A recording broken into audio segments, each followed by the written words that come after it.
Hello मेरे प्यारे साथियों, मैं आप सब लोगों का अपने इस एजुकेशनल चैनल पे हार्दिक स्वागत करता हूं। फ्रेंड्स, आज के इस वीडियो में कम्प्लीटली हम लोग बात करने वाले हैं बीपीएससी एग्ज़ाम देने के लिए डिफरेंट एज लिमिट्स के बारे में।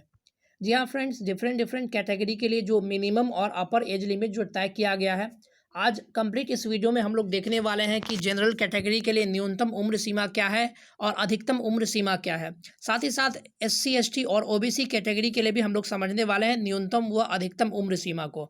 साथ ही साथ आप लोग बहुत सारा ये कमेंट के माध्यम से ये सवाल पूछते हैं कि सर, अगर कोई इंसान एसडीएम बनना चाहता है तो उसकी न्यूनतम उम्र सीमा क्या होनी चाहिए, या अगर कोई इंसान डीएसपी बनना चाहता है तो उसकी न्यूनतम उम्र सीमा क्या होनी चाहिए। तो आज मैं कंप्लीट उसको भी आप लोगों के सामने बताने वाला हूँ। डिफरेंट डिफरेंट पोस्ट के लिए न्यूनतम उम्र सीमा जो है सो अलग अलग है। तो इस वीडियो के अंत तक जरूर बने रहे ताकि आपको सारी बातें अच्छी तरीके से समझ में आ सके। तो फ्रेंड्स, सबसे पहले अगर हम लोग बात करें यहाँ पर इसके एज लिमिट्स के बारे में, तो यहाँ पर आपके सामने जो सबसे पहले अगर हम लोग बात कर लें अपर एज लिमिट के बारे में, तो कैटेगरी वाइज जो है सो मैंने इसको कई पार्ट्स में यहाँ पर डिवाइड कर रखा है। तो कैटेगरी वाइज अगर हम लोग बात करें तो सबसे पहले जनरल कैटेगरी के मेल कैंडिडेट के लिए अगर हम लोग बात करें तो मिनिमम एज लिमिट जो है अपर एज लिमिट जो है यानी अधिकतम उम्र सीमा जो है सो 37 ईयर्स है। यानी अगर आप 37 ईयर्स के हैं, 37 ईयर्स से अगर ज़्यादा आपका एज हो जाता है, तो अगर आप जनरल कैटेगरी के मेल कैंडिडेट हैं तो आप इस एग्ज़ाम के लिए फॉर्म अप्लाई नहीं कर सकते हैं। फ्रेंड्स, इस बात को ध्यान रखें, ये अपर एज लिमिट मैं आपके सामने डिस्कस कर रहा हूँ। साथ ही साथ अगर फीमेल कैंडिडेट है जनरल कैटेगरी से, तो आपका जो है अपर एज लिमिट जो है सो आपका 40 ईयर्स है। यानी आपका 40 साल तक आप क्या कर सकते हैं, इस फॉर्म को अप्लाई कर सकते हैं। उसके बाद बीसी ओबीसी मेल कैंडिडेट की अगर हम मेल और फीमेल कैंडिडेट की बात करें तो 40 साल अगर आपकी एज रहती है तो आप क्या कर सकते हैं, इसमें आप अप्लाई कर सकते हैं ओबीसी और बीसी कैंडिडेट के मेल और फीमेल कैटेगरी के लिए। तो 40 साल अगर आपकी अधिकतम उम्र सीमा है तो आप इस बीपीएससी के कोर्स में क्या कर सकते हैं, इस एग्ज़ाम में अप्लाई कर सकते हैं। अगर अगले बात करें एससी एसटी के मेल और फीमेल कैंडिडेट के बारे में, तो अगर आप एससी एसटी कैंडिडेट है और अगर आपकी अधिकतम उम्र सीमा 42 से अधिक अगर हो जाती है तो आप इस कोर्स के लिए अप्लाई नहीं कर सकते। यानी अगर आपका एज 42 है, ये 42 से कम है तो आप क्या कर सकते हैं, 42 या 42 से कम है तो आप क्या कर सकते हैं, इसके कोर्स को अप्लाई कर सकते हैं। साथ ही साथ आप इसका एग्ज़ाम भी दे सकते हैं। तो अगर आप लोग चाहें तो इसको आप लोग नोट डाउन कर सकते हैं।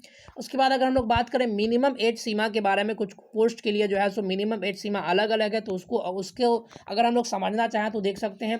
अगर आप डिप्टी सुपरिटेंडेंट ऑफ पुलिस बनना चाहते हैं यानी डीएसपी बनना चाहते हैं, देखिए फ्रेंड्स, इस बात को ध्यान से समझ लें कि आपको बीपीएससी का एग्जाम देने के लिए न्यूनतम उम्र सीमा जो है कम से कम आपका उम्र जो है 20 साल होना चाहिए। अगर आपका एज 20 साल है तब आप क्या कर सकते हैं, इस एग्ज़ाम को जो है दे सकते हैं। क्योंकि इसमें कई सारे ऐसे पोस्ट होते हैं जो कि 20 साल पे ही आपको मिल जाते हैं, लेकिन कुछ पोस्ट ऐसे, अधिकतर पोस्ट ऐसे हैं जो आपके 21 पुरने के बाद ही आप उस पोस्ट पर बहाल हो सकते हैं।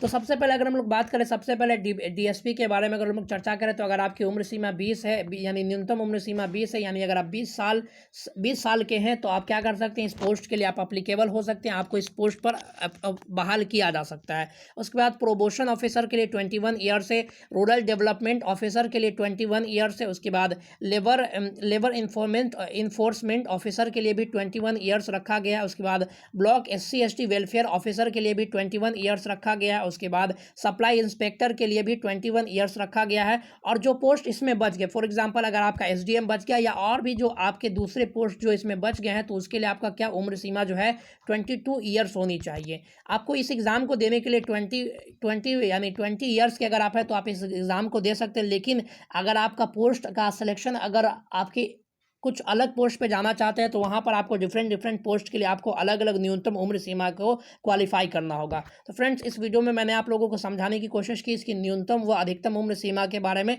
और एक सवाल और जो कई बार हमसे पूछा जाता है कि सर, हम कितने अटेम्प्ट बीपीएससी के दे सकते हैं, तो इस बात को समझ लें, जब तक आपका अपर एज लिमिट समाप्त न हो जाए तब तक आप अनलिमिटेड बीपीएससी के अटेम्प्ट दे सकते हैं। इसमें आपका कोई भी बाउंडेशन नहीं है यूपीएससी की तरह। यूपीएससी में जहाँ आपको एक बॉन्ड होता है कि आप इससे ज़्यादा अटेम्प्ट नहीं दे सकते हैं, लेकिन बीपीएससी में कोई ऐसा बाउंडेशन नहीं है।